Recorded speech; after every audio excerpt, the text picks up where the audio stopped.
Assalamualaikum warahmatullahi wabarakatuh.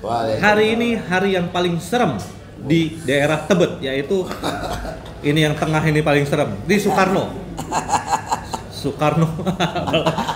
Ini tokoh Medan, ya. Dan di sana biasa Om Lim, dan di sana ada orang tua kita Bang Buyung. Teman-teman, pertanyaan besarnya adalah dari apa yang terjadi di hari-hari ini, akankah hak angket bergulir menjadi people power? Ini langsung aja, gue nggak mau. Pokoknya kalian udah pasti tahu apa yang akan kita omongin. Ini adalah Bang Daeng, tokoh buruh. Ini adalah Bang Niko. Bang Niko enaknya apa nih? Ya terserah aja Bang, bebas. Bebas aja pokoknya. Di sana ada Om Lim atau Pak Mursalin, tokoh intelektual. Dan di sana ada tokoh UI Watch, yaitu Bang Buyung. Dan ini ada youtuber, ya. Channel antum apa? Logika Rakyat. Logika Rakyat. Lagi rakyat harus pakai logika. Kalau rakyat harus pakai logika, maka dia akan tahu pemimpin yang harus dimakzulkan siapa. Benar nggak? Dan antum apa? Migran TV. Migran. Yang penting sakit kepala semua. PA banget. Enggak, migran. Anti oligarki, ya. Bang Buyung, UI Watch. Dan ini ada Salwa, ada Mimbar Tube, ada ini pakai langkah Anis. Kemudian ada Bu Esi, YouTuber paling top. Ibu kalau mau lewat silakan. Nggak apa-apa, lewat aja. Ini teman-teman, karena ini di warung. Oh, yang mana? Yang itu. Saya masuk dikit. Enggak. Yang mana bingung nih? Bingung lo kan? Yang mana bingung lo kan? Nah, banyak banget ini. Ya, Nah, lanjut. karena ini di warung makan, ini langsung aja deh teman-teman. Jadi hari ini ada deklarasi gerakan, sorry Om, apa? Front. Gerakan Daulat Rakyat. Kita kasih background dikit ya. Hari ini adalah deklarasi Front Strip PDR, Front Penegak Daulat Rakyat hari ini, bersama para purnawirawan, TNI, Polri, dan para tokoh, termasuk tokoh buruh kita. Oke, dan hak angket ini terus bergulir teman-teman, dengan berbagai isu di belakangnya. Katanya ini akan menjadi bergendoang, tapi ada juga yang meyakini bahwa ini akan menjadi sesuatu. Ada yang meyakini ini akan bergulir menjadi pemakzulan, bahkan ini ada yang meyakini juga ini akan bergulir menjadi people power. Nah, teman-teman tinggal pilih aja yang mana yang mau kita dukung. Nah, langsung aja gue akan minta komentar dari yang paling kencang dulu, yaitu Bang Daeng, supaya mancing yang lain untuk marah-marah juga. Langsung Bang Daeng, akankah terjadi people power dari hak angket yang sedang akan bergulir di DPR hari ini? Ya, oke. Terima kasih Bu Ngaji ya. Juga abang-abang kita nih yang ada di sini, juga partner saya ini di lapangan Bu Niko. Jadi sebenarnya hak angket itu salah satu alternatif saja sebagai solusi daripada daripada kebuntuan politik hari ini yang memang sengaja diciptakan oleh rezim Jokowi. Tentu saja banyak solusi lain. Namun hari ini memang kita sengaja rakyat Indonesia ini disuruh taat terhadap konstitusi. Padahal presidennya sendiri sudah sering melanggar konstitusi. Nah, ini tentu saja menurut saya sebuah apalagi ini perilaku menyesatkan dari situasi yang ada hari ini gitu loh. Ya kan? Rakyat disuruh taat hukum, ya kan? Pemerintahnya semua melanggar hukum, ya kan? Rakyat disuruh beretika, pemimpinnya melanggar etika, ya kan? Nah, di samping pula teriak-teriak, saya Pancasila, kelakuannya tidak Pancasila. Jadi kita ini semua diajak seperti cara berpikir Pak Jokowi, sen kanan belok kiri. Nah, ini tentu saja hak angket digulirkan. Yang pertama adalah memang publik harus mengetahui, dan itu harus diselesaikan. Kalau secara hukum kan hari ini kan siapa sih yang mau percaya dengan Mahkamah Konstitusi? Kan masih ada pamaannya di sana. Terus mau ke Mahkamah Agung apalagi? Mahkamah udah terlalu banyak membuat keputusan-keputusan banding kasasi yang kontroversial. Belum lagi maaf kata pihak aparat penegak hukum lainnya, ya kan, belum bisa dapat memberikan kepastian hukum kepada rakyat, ya kan. Nah,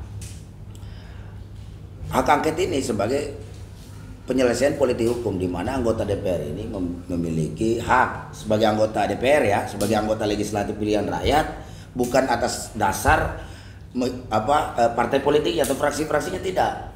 Jadi memang urusan pemilu ini ya kan akan dibuka tabirnya melalui hak angket. Nah, makanya karena mau dibuka gitu kan. Ada yang menggembosin. Nah, ada yang menggembosin. Belum lagi ada juga galau juga orang istana ya kan, ngancam-ngancam akan saling buka kartu.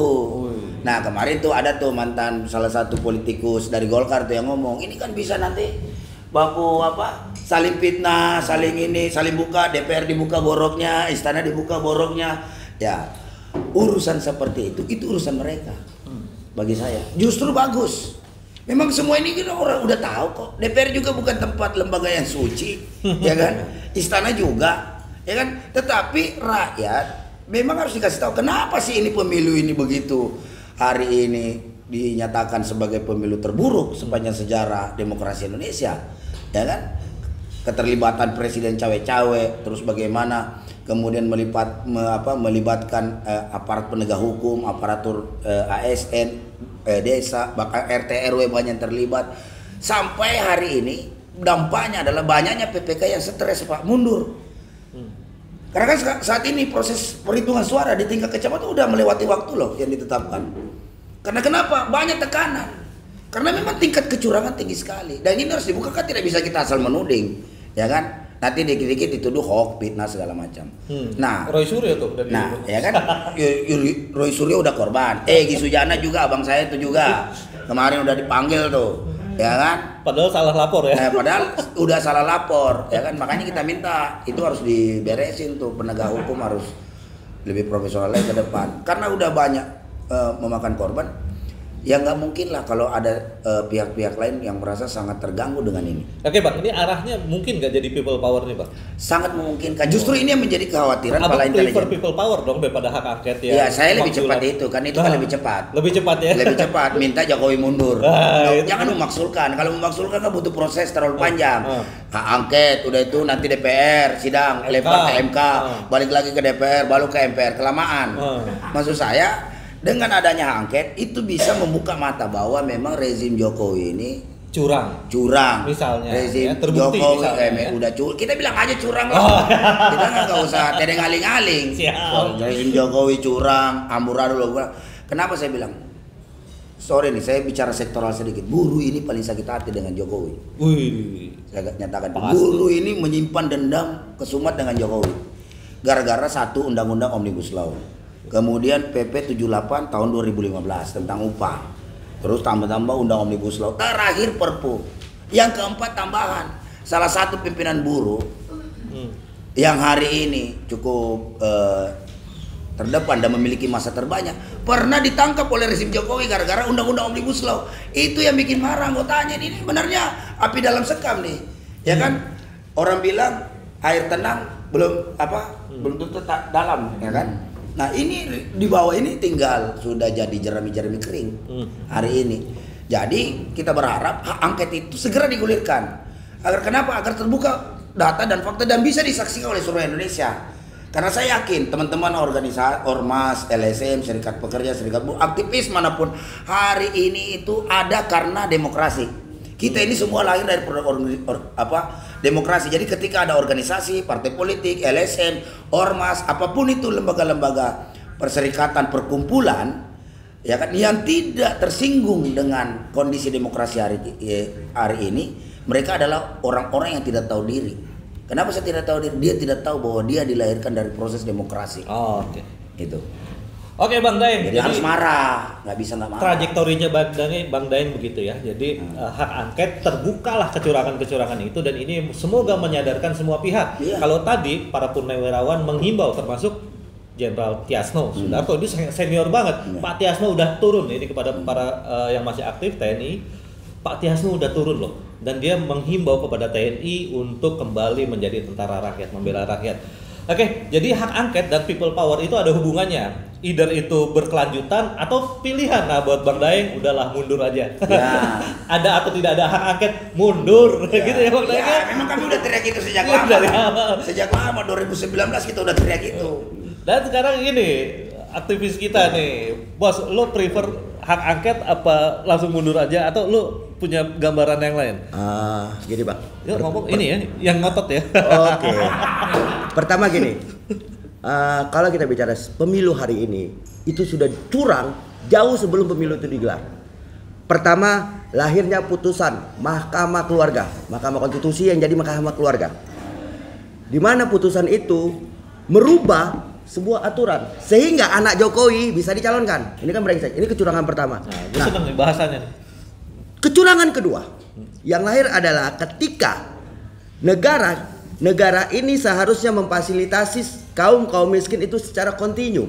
Tapi karena pemilu digelarlah bansos sebelum pemilu. Ini kan artinya dengan menyuap rakyat, menyogok rakyat untuk memenangkan pasangan tertentu nih. Karena kalau nggak memilih si A nanti bansosnya dicabut. Ini realita kecurangan itu. Maka kalau kita hari ini percaya pada pemilu yang terjadi kan itu berjalan dengan benar baik, itu hanya omong kosong. Karena terjadi intimidasi di daerah. Sudahlah kita lupakan pemilu itu, saatnya kita bersatu ya. Mendorong ini gerakan menjadi gerakan penumbangan Jokowi. Kita tidak lagi bicara pada ini masalah hukum, ini orang masalah hukumnya sudah diacak-acak. Hukumnya sudah dirubah jauh sebelum produk-produk hukum yang dilahirkan di rejim Jokowi benar-benar menyengsarakan, dari mulai undang-undang pelemahan KPK, undang-undang Minerba, omnibus law tentang sektor keuangan, omnibus law cipta lapangan kerja, dan yang terakhir omnibus law kesetanan. Kesetanan karena hak rakyat hilang, hak demokrasi hilang di undang-undang omnibus law kesetanan nih. Jadi bagi kami gerakan-gerakan civil society, kita sudah tidak percaya lagi kepada rezim hari ini. Kita tidak percaya lagi kepada perwakilan kita di parlemen, karena kita tahu ini masing-masing tersandera kok ini. Jadi saatnya yang harus kita lakukan adalah mobilisasi rakyat di berbagai daerah. Mobilisasi gerakan-gerakan, kita akumulasi pada satu tuntutan yang sama, yaitu tumbangkan Jokowi. Cuman itu jalan untuk menyelamatkan negeri ini, kawan-kawan. Cuman itu cara untuk menyelamatkan negeri ini, karena Jokowi lah biang kerusakan negeri ini. Jokowi lah penghancur ekonomi negeri ini. Jokowi lah penghancur hukum negeri ini. Banyak lagi maka sumber masalah Jokowi. Kalau kita mau menyelesaikan masalah, jangan masalah diselesaikan, tapi selesaikan sumber masalah. Sumber masalahnya ada di Jokowi. Maka saatnya tumbangkan Jokowi dalam tempo yang sesingkat-singkatnya. Ini serasa di atas mokop, tapi beginilah kalau ngundang dia. Viewer, semoga YouTuber ya kalian viewernya naik gara-gara dia. Ya, tinggal bagi hasil lo sama dia lo ya. Ya, jadi gua kesana dulu ya. Biar ini naik turun. Om, jadi kalau begini masih perlukah kita mengatakan atau melaksanakan yang namanya gerakan moral? Karena yang di sana sepertinya udah nggak pakai moral. Ya. Jadi gini, saya jadi tertarik ini. Terbakar. Tapi ada senangnya juga. Ternyata kita sekarang ini sudah beban kita sudah ringan karena semua sudah rata gitu. Ya saya ingin menjelaskan tentang Front Penegak Daulat Rakyat yang kita barusan hadiri bersama-sama ya. Ini Front Penegak Daulat Rakyat ini berdiri di atas gerakan-gerakan moral lah, gerakan-gerakan para jenderal, gerakan-gerakan dipimpin oleh Auri atau emak-emak atau guru besar atau para aktivis ya. Ini dianggap selama ini masih omon-omon. Nah, maka kita menjiwai dari mereka itu, kita membuat satu Front Daulat Rakyat ini adalah komando-komando untuk melakukan suatu tekanan kepada DPR. Apa maksudnya? Kita sudah tidak ingin menunggu dari apakah angket seperti yang dikatakan Mas Niko tadi, ya, apakah tidak, ya, silakan kita dorong, ya. Yang jelas kita sebagai pemegang daulat rakyat, yaitu menjadi tuannya DPR misalnya. Kalau dia tidak melakukan fungsi, ya nanti rakyat yang mempunishment lah, ya. Yang jelas kita tidak mau di fitnah-fitnah juga bahwa katanya si ini enggak, tapi kita husnudzon bahwa Anda tetap akan melakukan hak angket. Tetapi penggulingan terhadap Jokowi seperti yang dikatakan Mas Niko tadi tidak tergantung itu. Oke. Ya. Jadi kalau mereka berjalan lamban atau bahkan mengarah yang hal yang enggak, rakyat yang sudah turun langsung, maka itu ada front penegak darurat ini. Ya. Nah, jadi ini fungsi FDR ini untuk mengawal dan memberikan supaya ada kekuatan psikologis dari orang anggota DPR. Ini loh, dia berani gagah melakukan pertanyaan, minta pertanggungjawaban karena di luar DPR ini atau nanti kita sudah masuk, itu sudah langsung mengamati mereka dan harus memberikan penyelesaian terhadap ini. Maka perlu kita ketahui bahwa mengapa harus sampai seperti ini. Karena si Jokowi ini sudah menjadi monster yang jahat, yang besar akibat dari dukungan-dukungan para elit-elit itu yang kurang ajar juga. Ya, kita jangan menanamkan Jokowi saja. Mengapa menjadi dia kuat? Elit-elit yang hanya mengharapkan remah-remah kalau orang mengatakan itu juga menjadi masalah. Ya, jadi mengapa dulu ada seorang tokoh mengatakan ini Indonesia ini potong generasi. Ya, kalau perlu memang semua ini yang ASN dan sebagainya dalam satu kepemimpinan baru. Ya sudah dipensiunkan, tapi tetap dapat gaji walaupun umur 40 pensiun, ya karena takut masih ada virus-virus. Ya, ini akan membuat satu undang-undang baru yang bersih yang menyelamatkan Indonesia. Betul nggak, Bang? Betul. Ya. Jadi saya ikut semangat, artinya kita sudah semua menjaga rakyat ini. Jangan sampai kalian itu tidak berperan di dalam satu proses perubahan ini, itu sangat rugi. Kalau di dalam Islam ini sangat pahalanya besar sekali, satu gerakan yang mengorbankan dengan harta dan jiwa dan pikiran ini untuk keselamatan. Tapi kalau kita tidak mengkerucutkan ini, tidak ikut berperan di dalam perubahan akhir-akhir ini, yaitu berarti kita tidak memfinishing, akan gagal. Maka kita berharap dalam hari-hari ini, insya Allah dari FDR ini, ya, Front Penegak Daulat Rakyat ini, segera kita menjawab tantangan atau keresahan dari orang-orang yang demo. Kok kita cuma sekecil ini? Ya memang kita belum mengerahkan. Ya nanti pusat-pusat tokoh-tokoh, pusat-pusat massa ini nanti akan bersama-sama terpaksa harus melakukan penggulingan terhadap Jokowi melalui parlemen jalanan. Jadi kalau kita baca di siaran persnya Front PDR hari ini ada bagian yang menarik ya teman-teman, diperhatikan dalam pernyataan sikapnya. Front PDR akan berperan mengonsolidasikan dan menyuarakan gerakan pembangkangan dan perlawanan rakyat. Pembangkangan ini apakah maksudnya civil disobedience? Mungkin ya. Tujuan utamanya adalah agar rezim oligarki nepotis segera berakhir dan perbaikan kehidupan bangsa dapat segera terwujud. Kalau dengar istilah rezim oligarki nepotis, kayaknya gue tahu siapa yang nulis ini, Bang Marwan. Selain itu, Front PDR juga menyampaikan dua tuntutan penting dan strategis, yaitu mendesak DPR menggunakan hak angket dan memulai proses pemakzulan presiden. Ya, jadi ini bagusnya. Jadi ternyata kalau dilihat justru Front PDR ini bisa menjadi solusi terhadap kegamangan teman-teman aktivis selama ini. Buruh selama ini udah nggak pernah berhenti bergerak, tapi just only buruh. Abang kita ini dengan komunitasnya juga, emak-emak dan buruh juga. Lu ikut sama buruh juga kan? Lu kemana-mana sih? Ini presiden gua. Oh, iya. Om kaum ulama juga ya, purnawirawan juga di sana, ada akademisi UI. Kita abis ini kita minta komentar dari dari tokoh UI Watch ya. Nah, Front PDR ini menyatukan semua, kurang lebih seperti itu Om ya. Betul. Tapi dia bukan omon-omon. Nah, jadi teman-teman kan selama ini kalian ledek-ledekin, apalagi katanya cawapres tertentu itu ngeledekin people power-nya kecil. Nah, kita akan udah itu damai. Udah itu damai. Nah, itu karena apa teman-teman? Yang ingin people power itu belum bersatu, dan Front PDR akan menjadi payungnya, ya, akan menjadi wadahnya, kurang lebih seperti itu. Nah, sekarang ke UI Watch, Bang Buyung. Bang Buyung, langsung aja Bang Buyung ngegas. Ya, kami bukan hanya dari UI Watch, bukan hanya mengamati, tapi merasakan bahwa negara ini tidak dalam keadaan baik-baik saja. Kami bukan orang politik. Kami juga bukan anggota partai, tapi kami merasa kita harus berubah dengan kepemimpinannya Jokowi, di mana Jokowi selalu berdusta terhadap bangsa dan negara, terutama kepada rakyatnya. Dan saya sebagai pribumi bahwa kita selama ini merasakan negeri-negeri kita negara-negara kita, tapi kita merasa menjadi warga negara kelas 2. Negara tidak dalam keadaan baik-baik saja. Negara ini harus berubah.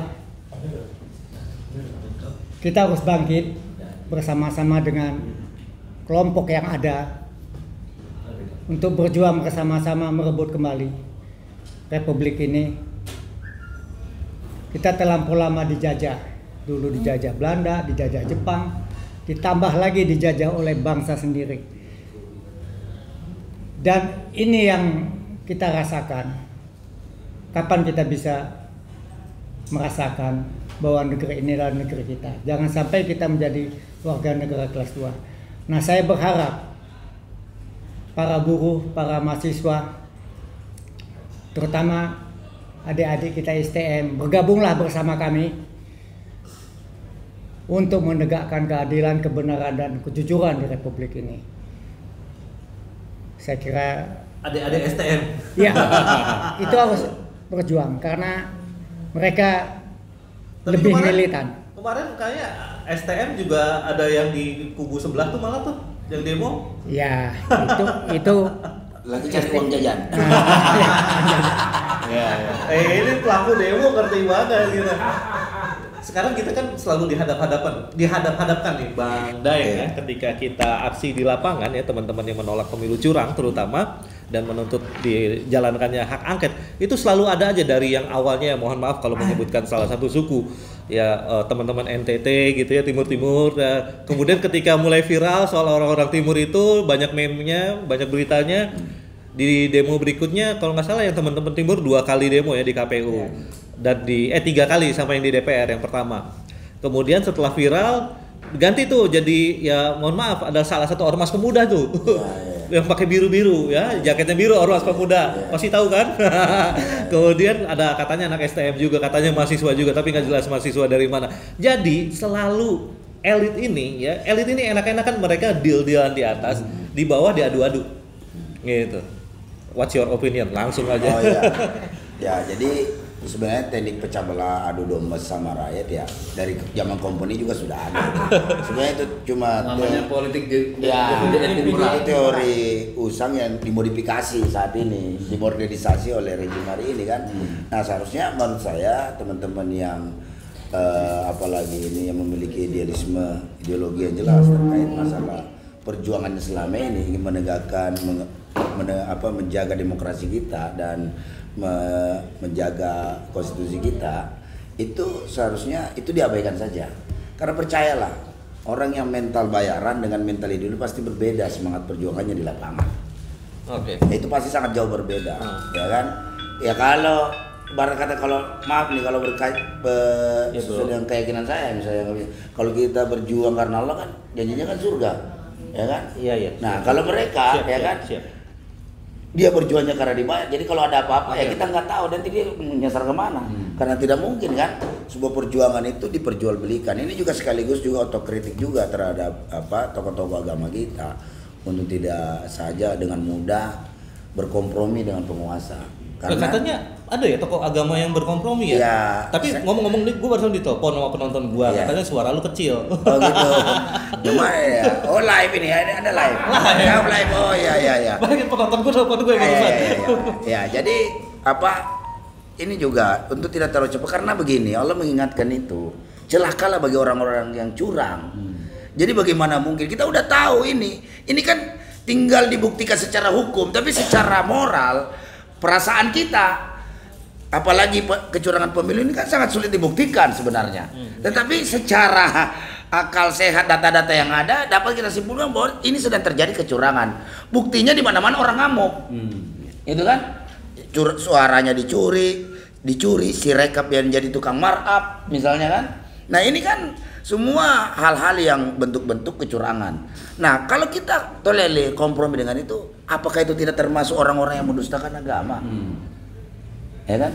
Ya, cuma salah Bang. Nah, langsung aja, langsung apakah ini komentar menjadi aja. orang-orang yang mendustakan agama, apalagi orang yang paham agama? Ini kan menurut kita sedih loh kalau ada kayak kita dengar-dengar informasi gitu. Mudah-mudahan tidak ada jenis ulama seperti ini gitulah. Yang kita harapkan, karena hari ini kunci untuk melawan Pak Jokowi ini, rezim Jokowi ini hanya persatuan rakyat. Ketika rakyat sudah bersatu, ya kan, sudah punya semangat yang sama, persepsi yang sama, kesadaran yang sama, ketaatan yang sama, insya Allah apapun bisa menjadi konstitusional oleh gerakan rakyat. Itu. Apapun. Hari ini oke lah demonstrasi, misalnya duduki kantor gedung MPR DPR, mungkin secara hukum hari ini dinyatakan inkonstitusional. Tetapi kalau itu berhasil, ya konstitusional juga. Emang 98 Makanya kerjain ya, aja. ya kerjain gitu. aja. Jadi kita udah lihat kemungkaran ini udah terlalu, apalagi nih udah keterlaluan lah. Udah sampai di orang sekarang akademisi yang tadinya ngomong santun udah bicara brutal, amburadul, ugal-ugalan, udah bahasa-bahasa non akademis udah disampaikan. Ini kan itu artinya udah tingkat level parahnya ini udah akut gitu loh. Jadi memang harus segera kalau operasi ini udah Tapi sesar. saya mau nambahin, abang ini dilihat keras, tetapi sudutnya tuh masih bagus banget. Iya. Ya, mereka apa nggak tahu agama. Ya apa abang percaya mereka masih percaya agama? Iya, artinya pintu tobat itu selalu terbuka. Allah kan Maha Rahman dan Maha Rahim ada. Itu kan. Tapi Ar-Rahman, kalau Ar-Rahim. tobat untuk orang korupsi, bukan tobat terus berhenti Bang. Iya. Tobat keluar kembalikan uang yang dikorupsi. Bukan, memang harus dipenjarakan Bang. Nggak bisa. Itu masa Anda sudah maling uang rakyat dikembalikan terus dimaafin. Enak aja. Ya kan? Teman-teman baru kritik Omnibus Law di penjara. Lu dulu di penjara. Emang kita nggak sakit hati pimpinan buruh di penjara gara-gara Omnibus Law? Nggak bisa. Ya, jadi kemarin kita dapat kabar ada ulama yang mengatakan begini, kelompok ulama ya, udah terima aja. Maksudnya kemenangan dari 02. Sebenarnya belum menang karena pengumuman resminya boro-boro belum gitu ya. Tapi kemenangan menurut quick count gitu ya. Ya. Nah, katanya ada yang kayak gitu. Nah, sekarang kita akan dengar dari orang murtad. Sorry, gue jadi ngomong gitu. Tapi dia kafir. Kan dia suka bercanda gitu. Gua kafir, gua murtad. Gue jadi bingung dia yang mana sih gitu. Tapi gitu teman-teman. Jadi jangan tersinggung ya teman-teman. Kalau sama Niko emang selalu begitu. Ya kita biasa di lapangan, kita biasa ceng-cengan kayak gitu. Gimana Fir? Nah, jadi gini, sejak zaman para nabi, ulama-ulama yang menjilat pada penguasa selalu ada. Itu sejak zaman para nabi. Permasalahannya adalah tinggal kita mau ikut mana, ikut kata ulama atau ikut kata nabi yang ada di kitab sucinya. Kalau menurutku lebih baik ikut kata nabi dan mempraktekkan ajaran yang di kitab suci, bukan munculnya ulama yang harus mendengarkan bahwa penguasa harus dihormati, penguasa harus diginikan. Kitab suci juga kita diajarkan kok untuk melawan penguasa. Ketika penguasa itu salah, itu harus jolim, itu harus dilawan. Tapi kalau kejoliman itu terjadi di depan mata kita, kecurangan itu terjadi secara sistematis, terstruktur dan masif, itu harus kita diamkan. Itu kebodohan yang ditanamkan. Jangan mau lagi kita didoktrin, didogma dengan hal-hal yang penuh dengan ketololan. Sudahlah saatnya kita harus bangun.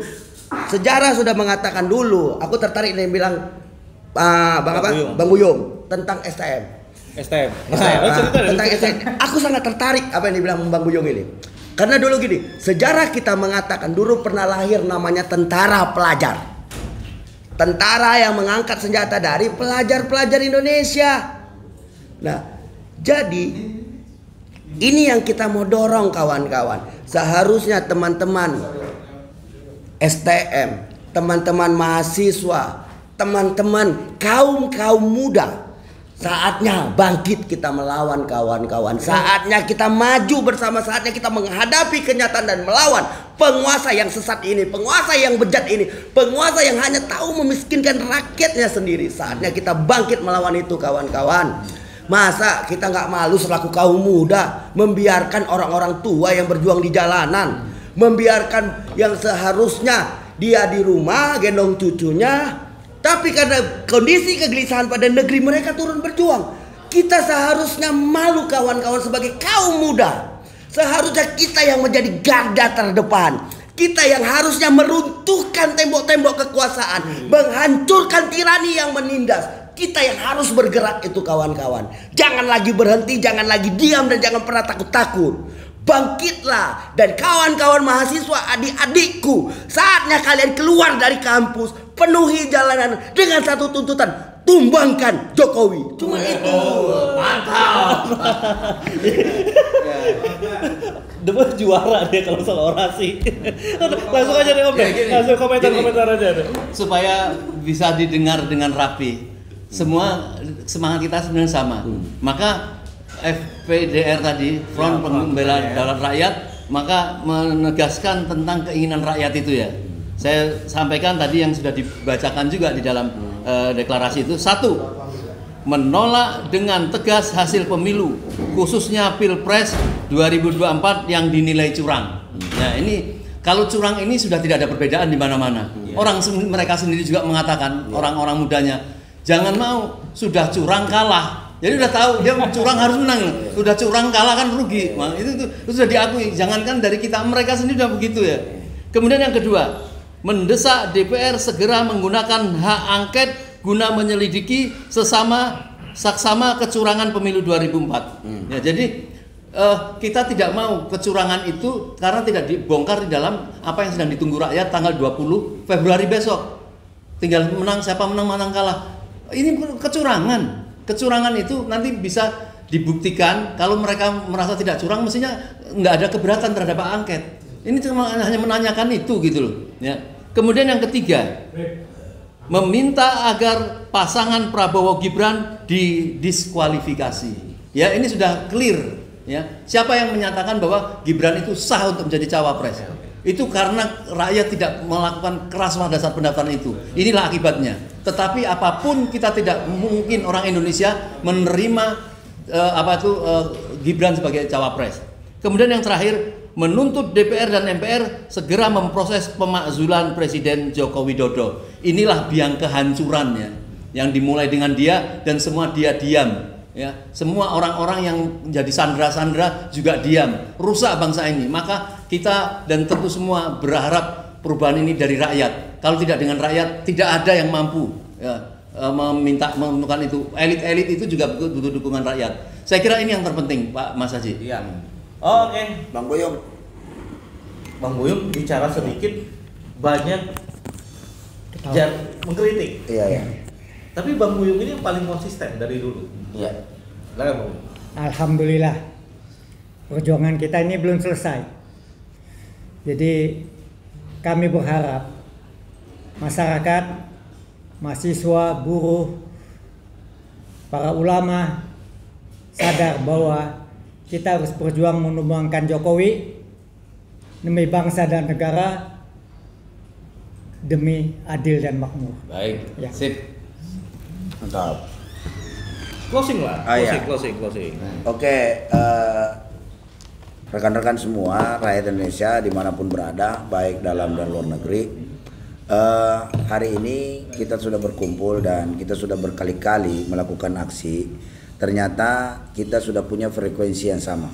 Frekuensi yang sama itu adalah bagaimana ada yang istilah memakzulkan Jokowi, ada ingin tumbangkan Jokowi, ada yang bilang lenserkan Jokowi, ada yang bilang apalagi ini mundurkan Jokowi. Nah, itu artinya frekuensi sama. Apapun narasinya, intinya Presiden Jokowi sudah tidak layak lagi menjadi Presiden Republik Indonesia.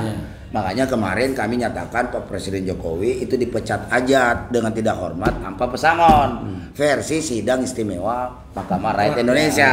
People Tribunal. Ya kan? Nah itu saya pikir juga sudah diamini juga sebenarnya oleh masyarakat. Adapun yang tidak ya silakan saja. Ya kan, memiliki pendapat yang berbeda, tetapi fakta-fakta hari ini kaum-kaum kelompok-kelompok yang pro demokrasi yang ingin mengawal konstitusi ini dengan baik, jalannya bangsa ini ke depan, pasti ingin situasi hari ini cepat dipulihkan karena akan berdampak sistemik terhadap kondisi politik, hukum dan ekonomi kita ke depan. Nah, maka dari itu karena frekuensi kita sama, tinggal bagaimana membangun ritme gerakan yang sama juga. Artinya kan hari ini kan aksi-aksi piket terjadi di mana-mana, di seluruh Indonesia terjadi. Di Jakarta aksi, di Solo, di Medan, Di mana-mana udah terjadi dan itu eskalasinya terus pasti akan meningkat dengan sendirinya karena ketidakpuasan masyarakat. Terus kondisi yang dialami hari ini juga makin sulit. Harga beras mahal, apa-apa naik, itu semua kan. Nah, maksud kita hari ini dalam forum ini, dalam kesempatan ini juga, ayo mulai kita menurunkan ego masing-masing, tidak usah lagi mandang relawan mana. Intinya kita adalah rakyat Indonesia yang hari ini sedang dikangkangi oleh rejim Jokowi, sedang dibodoh-bodohi, sedang dicurangi oleh rejim Jokowi. Jadi seharusnya secara logikanya kita harus bersatu dalam gerakan ini, ya kan? Karena jangan sampai nanti terjadi lagi gerakan-gerakan parsial, ya kan? Jangan juga rakyat Indonesia bisanya cuma hanya mengutuk di media sosial, ya kan? Giliran diundang datang aksi enggak, ya kan?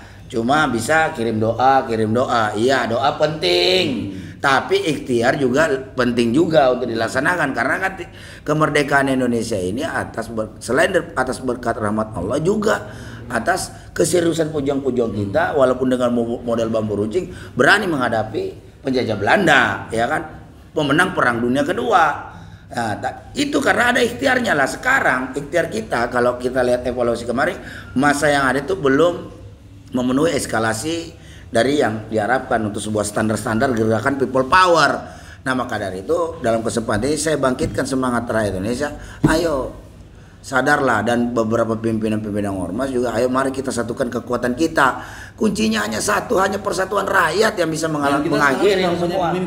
Nah dan tadi ya sudah ada yang bersedia didaulat untuk memimpin gerakan, dalam hal ini Pak Sunarko ya, Pak Majen Purnawirawan Sunarko, ya mudah-mudahan kita bisa apalagi ini bersinergi dengan kekuatan-kekuatan ini sebagai payung, juga nanti akan membuat sebuah format-format yang tentu saja bisa mengakomodir semua kepentingan teman-teman relawan ataupun siapapun yang ada di situ yang ingin melihat kondisi bangsa Indonesia hari ini terlepas daripada cengkraman rejim Jokowi. Karena ada upaya-upaya untuk meneruskan ini sampai 2034. Nah, masa kita mau menderita lagi? Masa tahun-tahun kesulitan kita mau diperpanjang ini? Jangan sampai rakyat Indonesia ini nenek moyangnya pejuang, bukan ahli menderita. Kalau kita menjadi semacam rakyat Indonesia yang menjadi ahli menderita, Allah amat membenci orang-orang yang membiarkan kezaliman. Mungkin itu saja dari saya. Paling seneng suaranya Bang Daeng. Ya. Nih, tapi sebenarnya kita ada pesanan. Atau lu mau bahas ini juga? Atau gimana? Apa ya? Nah, ini kita ada pesanan dari penonton gue. Mantan inilah, mantan orang di sektor keamanan. Sampai sekarang juga mungkin masih. Jadi ini ada surat Dewan Perwakilan Rakyat, katanya penting segera, dia minta dibahas dikit nih Ji gitu ya. Ada undangan dari DPR permohonan kepada kepada Menteri Dalam Negeri untuk supaya kepala desa yang habis masa jabatannya diperpanjang.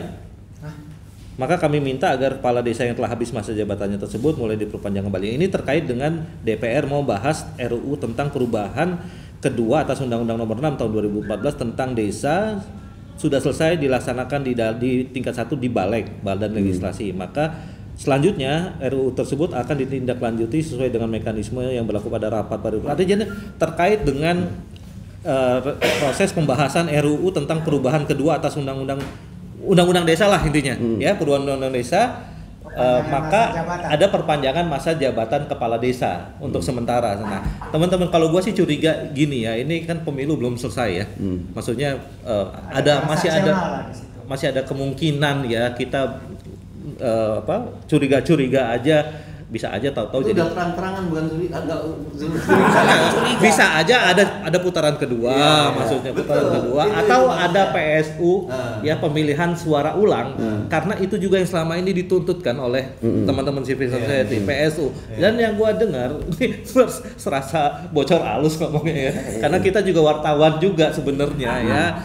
Jadi yang gua dengar itu memang istana itu siap kalau PSU untuk pemilihan suara ulang gitu ya. Maksudnya kubu yang sana itu siap kalau PSU gitu. Nah kalau PSU kan artinya pemilihan suara ulang ya akan memanfaatkan kepala desa lagi. Nah itu maksud gua. Kalau gua sih menangkapnya Bang, surat ini adalah tolong amankan orang-orangku di sana, kasih jabatan lagi. Aku membacanya pesannya itu. Ini ya, Aku membacanya itu. pasca bayar. Pasca bayar. Ini bayar. Ini gini. Karena kalau nanti orang-orangku tidak menjabat lagi, suara partai hilang, suara calon kami yang kita usung lagi hilang. Kan ini gitu loh. Karena ini sudah sistematis, yang gue bilang tadi, kecurangan pemilu ini sudah sistematis. Jadi kita patut curiga bahwa surat yang dikeluarkan DPR untuk Kementerian Dalam Negeri hanyalah pengamanan dan bagi-bagi jabatan. Oke. Bagi ya untuk di sana gitu loh. Kalau terjadi pemilihan maka akan terjadi perpecahan di dalamnya. Itu instrumen mereka berpikirnya gitu loh. Maka kalau kita bilang sih tolak tuh surat, bila perlu kepala desa cukup 5 tahun, jangan diperpanjang-panjang. Enaknya banget mau bikin dinasti. Itu juga kepanjangan. Sokokan. Iya, Ya. itu sogokan, hanya Tapi mau bikin intinya- dinasti. Kepanjangan. Masih positive thinking ya, masih positive thinking. Belum tentu diperpanjang berapa tahun, tapi ini karena pembahasan undang-undang desa gitu aja. Itu kan alasan mereka. Tapi jelas ya teman-teman, bicara soal pasca bayar dan prabayar, ini youtuber sini ngalamin, apalagi yang tinggalnya di daerah maaf kumuh, misalnya lu area ngalamin area, bagaimana? Karena di tempat gue juga gitu, ngalamin. Udah di DP 250.000. Setelah pemilihan itu harus difoto dan dikirim ya itunya bukti siarnya, baru dikirim lagi 250. Itu istilahnya pasca bayar. Gimana Bang? Jadi kalau ini rejim ini kan apa sih yang nggak dia lakukan, karena kan sebenarnya juga kondisi DPR kita kan tukang stempel ya udah pastilah, kan banyak udah kita lihat produk undang-undang. Maunya Jokowi ini langsung ketok palu jetek ya kan, omnibus law aja yang ugal-ugalan. Jokowi terus. Jokowi Ya. memangnya presiden juga. Jokowi segala sumber masalah Republik Indonesia saat ini, itu intinya. Itu presiden Ya kan? ilegal itu. Apanya? Itulah makanya Bang, makanya saya bilang yang dia lakukan hari ini ya kan mencoba bagaimana membuat sebuah iklim demokrasi menjadi iklim demokrasi seimbang itu kalau ada oposisi yang bisa benar-benar mengontrol jalannya pemerintahan. Lah Jokowi diciptakan ya kan mayoritas partai. Jadi apapun yang dia inginkan, dia mau ubah undang-undang sekalipun termasuk ini, itu ya itu kan stempel semua. Jadi menurut saya ini harus segera dihentikan. Kita harus sehatkan kembali. Memangnya Jokowi mampu Apanya? ubah undang-undang?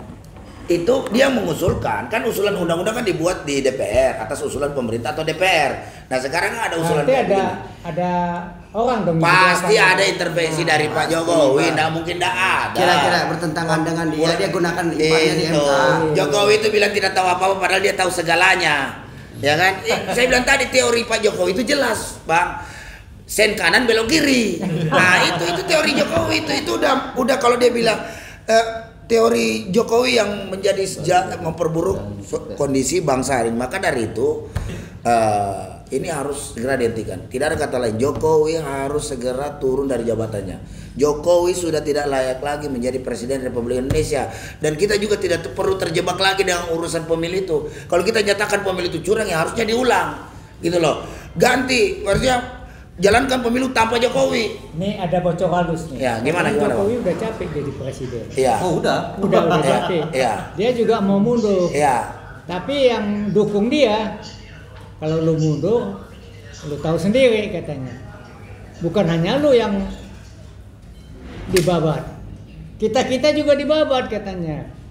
Nah itu makanya mereka berjuang terus. Oh iya. Bagaimana mempertahankan rejim Ya, Jokowi? kalah atau menang berjuang dulu. Ya. Seperti kita juga. Iya. Tapi kita kan berjuangnya secara moral. Iya. Kita punya etika. Iya. Seperti kita. Iya. Kita harus punya etika. Kalau Ya. kita ngomong ke anu dikit disentil nih sama Iya. beliau. Iya. Kita nggak boleh apa namanya kudeta. Iya. Ya. Oke, Gitu baik lah. Mas Cak, Iya. mau closing statement karena mau ada acara. Iya. Saya izin. Ya ini kita juga mau tutup ini. Oh iya, jadi begini, kita harus mengubah dari kerumunan menjadi suatu barisan yang rapih, tentu dengan strategi. Bunyamin Marsus. Ya, kalau Islam kan mengatakan Bunyamin Marsus. Inna Allah yuhibbul ladzina yuqatiluna fi sabilihi shaffan ka'annahum bunyanun marsus. Allah menyukai orang-orang yang berjuang dengan jalannya dengan seperti barisan yang rapih. Gitu. Nah, artinya apa yang sudah kita lakukan tadi, kita sudah para jenderal semua, ya, purnawirawan, para tokoh dan semuanya sudah membuat satu strategi dengan susunan rapi untuk menyerbu sesuatu kejahatan yang rapi. Sebab kalau kebaikan itu tidak rapi, bisa dikalahkan dengan kejahatan yang rapi. Nah, maka mereka bersepakat menunjuk Maijen Purnawirawan Sunarko untuk menjadi memimpin kita. Yang kita ini sudah mengeluh, kok ini demonya sedikit, setiap hari demo dari mana-mana gitu kan. Dan ini kemudian diejek oleh siapa itu Gibran anak haram konstitusi. Dia mengatakan itu kecil masih rapi. Oh begitu. Dia tidak bisa membaca bahwa ini seperti bola salju yang semua sudah siap untuk melakukan penggulingan terhadap suatu kejahatan yang dipaksakan. Oleh karena itu marilah dengan komando-komando yang telah nanti dilakukan oleh pimpinan rakyat di dalam menyelesaikan di DPR, yaitu Bapak Maijen Purnawirawan Sunarko. Kita nanti sudah mengkoordinasikan dengan titik-titik para massa, para tokoh yang sudah berkoordinasi tadi, dan insya Allah sebelum tanggal 20 ini sudah dilakukan pengepungan terhadap DPR. Ya, karena kalau tanggal 20 mereka akan mengumumkan pemilu yang curang, yang sangat kejam, maka itu kita tolak. Dan inilah yang kita harapkan finishing. Kalau tidak di finishing, maka rakyat atau Indonesia mungkin bisa bubar. Ya. Karena orang-orang Sumatera, orang-orang daerah pulau lain, kalau sampai dipaksakan memenangkan kecurangan, mereka lebih baik pisah dari Indonesia. Ngeri kan enggak? Benar Bang? Itu dari saya. Assalamualaikum warahmatullahi wabarakatuh. Waalaikumsalam. Nick, closing Nick. Aku cuma mau bilang kepada kalian rakyat Indonesia yang masih mencintai negeri ini, yang masih peduli pada bangsa ini, sudahilah mimpi-mimpi kosong. Kesejahteraan kita tidak kita dapat dari penguasa yang jolim, penguasa yang hasil kecurangan.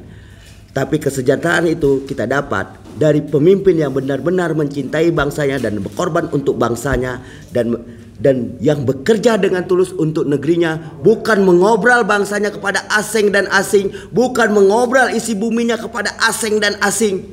Untuk itu bangun segera kawan, dan kepadamu kaum muda, tunjukkanlah bahwa anak-anak muda di negeri ini mampu berbuat apapun. Tapi sebelum perbuatan kita lakukan, satu-satunya jalan adalah menghalau sumber masalah. Satu-satunya jalan adalah mencabut akar masalah. Akar masalah bangsa ini hanyalah Jokowi. Mantap. Jadi jalan terbaik adalah tumbangkan Jokowi dalam tempo yang sesingkat-singkatnya. Kayaknya ngedrop kalau gua nutup ya. Jadi biar aja di situ naik gitu kan. Ya, tapi mungkin ada sedikit penutup dari jadi gue ingat tadi karena ini bicara teman-teman ini aktivis yang tukang demo sebenarnya. Jadi Bung Karno itu pernah mengkritik masa aksi massal ya istilahnya terhadap Syarikat Islam saat itu. Syarikat Islam masanya banyak banget pada saat itu, tapi dia tidak pernah bisa mengubah keadaan dengan aksi-aksi massa seperti yang diinginkan. Nah, karena apa? Kata Bung Karno itu menjadi mohon maaf ya, ini kata Bung Karno itu menjadi seperti sebuah gerombolan, bahkan perkumpulan arisan. Massa aksi yang efektif menurut Bung Karno adalah yang radikal dan revolusioner. Gua malu sama orang-orang kiri itu. Radikal, revolusioner dan punya tujuan yang jelas. Tapi perlu dipahami bahwa tidak semua orang bisa seperti itu. Radikal, revolusioner terorganisasi sekarang sedang dibangun oleh Front PDR ya. Apa namanya? FPDR. Front PDR ini, pembela daulat rakyat lah ya, seperti itu. Nah, itu mungkin yang sedang dibangun oleh teman-teman yang menariknya adalah di belakang Front PDR ini banyak juga purnawirawan TNI. Purnawirawan TNI ternyata bisa radikal juga. Selamat, ternyata nggak jauh beda sama aktivis buruh. Ya, jadi teman-teman yang mau bergabung ke Front PDR mungkin gimana Om? Nggak perlu ya, pokoknya gabung aja nanti lah. Kalau ada, kalau aktivis sudah tahu lah. Kalau ada aksi-aksi nanti bergabung aja, gitu. Oke teman-teman, semoga bermanfaat. Jangan lupa like, subscribe, and share semua channel yang menayangkan konten ini. Billahi taufiq wal hidayah. Wassalamualaikum warahmatullahi wabarakatuh. Waalaikumsalam. Luar biasa.